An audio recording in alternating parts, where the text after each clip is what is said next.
The Niners are having a nightmare season at quarterback, losing both their top quarterbacks due to injury. All eyes are now flipped to Brock Purdy, their third string rookie quarterback, who was Mr. Irrelevant in the most recent draft class. Today, I want to dive into the Dolphins game, see what Brock Purdy did in his first game action, see what he can improve on, and see where the Niners can go from here. So without further ado, let's get into the film breakdown. Jumping into this first clip, we're going to see Brock Purdy executing on one of the 49ers' favorite pass concepts in the drift concept. If he's going to succeed in this offense, he has to hit off one of their most explosive play action concepts. So pre-snap here, we see the defense. They're dropping into a cover 3 look. And offensively, like I said, we're going to see the 49ers dialing up their drift concept. Basically, the premise of this drift concept is they're going to run a play action here to suck up the linebackers here in white, get him down towards the line of scrimmage, flowing downhill, which will allow Deebo Samuel in this case to break off this 10-yard dig route right behind them and find an open window. And at the snap of the ball, keep an eye on those backers here. We see Brock Purdy turn, fake the run here, and it pulls all these backers up towards the line of scrimmage. Now we see them circled at white. They're not getting any depth, which allows this open window for Deebo here to break across the middle of the field.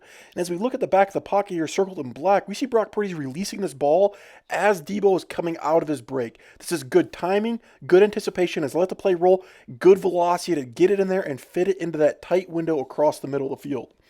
I'll have to play roll from the top one more time, but just keep an eye on Brock Purdy's feet here. Look how quickly he gets his feet reset, gets his feet in the ground, and how quickly he releases this ball, throwing with anticipation and great velocity to get a big-time completion across the middle of the field. Now, we've seen Brock Purdy hit off these big play-action concepts. Now let's flip gears and let's see how he handles a blitz and see how he responds to blitz.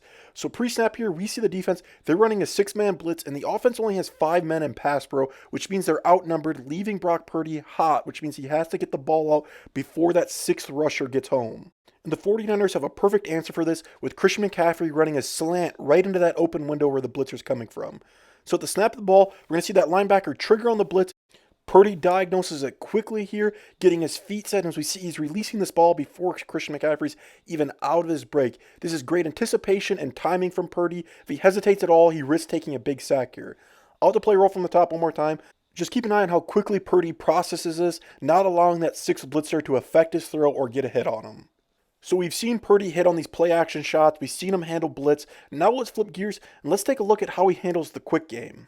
So diving into this next play here, we see the Dolphins. They're playing this cover 7 coverage here with the corner at the top of the screen playing meg rolls, meaning man everywhere he goes. Offensively, I really just want to focus on Brandon Aiyuk here in his one-on-one matchup. He's running this 3-step slant. And at the snap of the ball, we're going to see this corner start to bail off this. Brock Purdy quickly diagnoses this, gets his feet set, gets the ball out of his hands quickly and on time, picking up a nice completion here. I'll have to play roll from the top one more time, but just keep an eye on how quickly Brock Purdy diagnoses this, gets the ball out quickly and on time and in rhythm, just keeping the offense on schedule. Now, after the Niners hit on this play, the Dolphins try to counteract this and try to bait Brock Purdy into a mistake. So we're going to see on this next, or a few plays later here, they're dialing up this exact same slant here by the single receiver in Brandon Aiyuk, and we see the Dolphins are trying to show like they're trying to drop into this cover 7 again, trying to give the idea to Brock Purdy that he has that one-on-one matchup at the top of the screen. But instead, the Dolphins are just disguising this cover 2 look where they're going to drop the defensive end right into that slant window, trying to bait him into an interception. So now at the snap of the ball, I really want us to keep an eye on Brock Purdy's eyes here. Look how he quickly diagnoses, sees they're trying to trap him into a pick, and he quickly darts his eyes back to the field here where he's got this spot concept drawn up. So we see circled in black, all these defenders are flying out with the threat of Christian McCaffrey into the flats, which gives him a simple quick game concept to get the ball out of his hands here to Deebo running the spot route. I'll just play roll from the top one more time, but just keep an eye on here how Brock Purdy gets off his first read and progresses all the way across the field to find an open receiver here. Now we've seen Brock Purdy read the defense, find open guys, and execute the quick game well. Now let's flip gears here and let's see how he can manipulate defenders with his eyes to help create spacing for some of his quick game. So pre-snap, we see the Dolphins defense, they're showing this double mug pressure, but they're actually bailing into what looks like a cover 3 zone look. At the top of the screen, it looks like the 49ers are dialing up dragon, meaning glance arrow combination.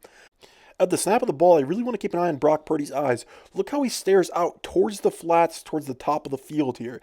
This puts pressure on that backer as he bails out of his mug look to get width here, trying to expand out for the risk of a quick ball out to the flats to George Kittle. All this is doing is creating space in the middle of the field for this glance route to work into as we see circled in red. On top of that, we already see at the bottom of the screen here, the backer circled in white is already drawn towards Christian McCaffrey, who's on his hitch route. This opens this tight window throw for Brock Purdy to sling it in there where he puts it right on the back hip of Deebo to protect him from a big hit from the safety.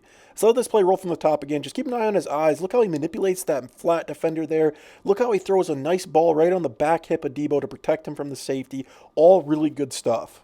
Now, we've seen Purdy execute a lot of really good things and put a lot of good things on tape, but we have to highlight why he was the third string quarterback and why he was taken in the 7th round.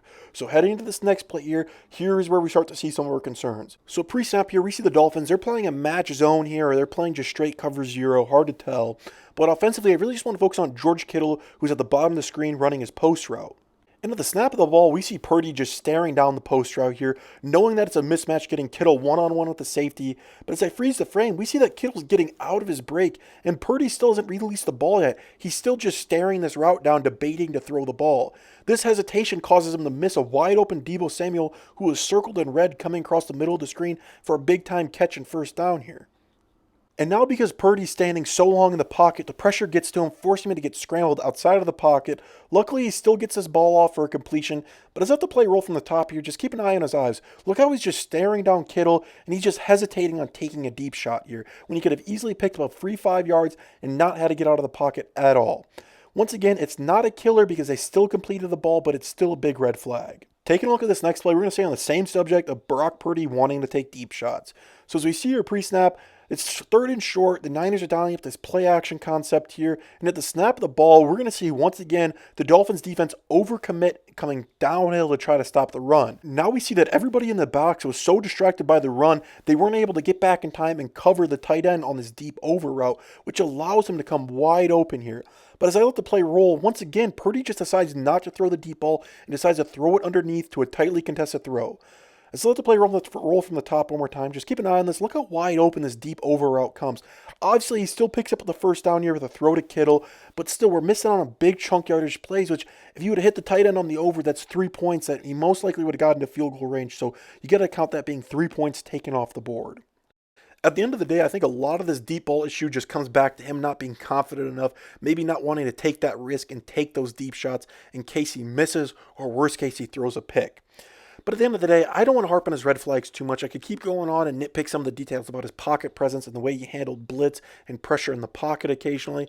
But at the end of the day, he was a third-string quarterback for a reason. He was a rookie 7th-round pick for a reason. It's all because he's going to have red flags. He's going to make mistakes. He's going to have issues.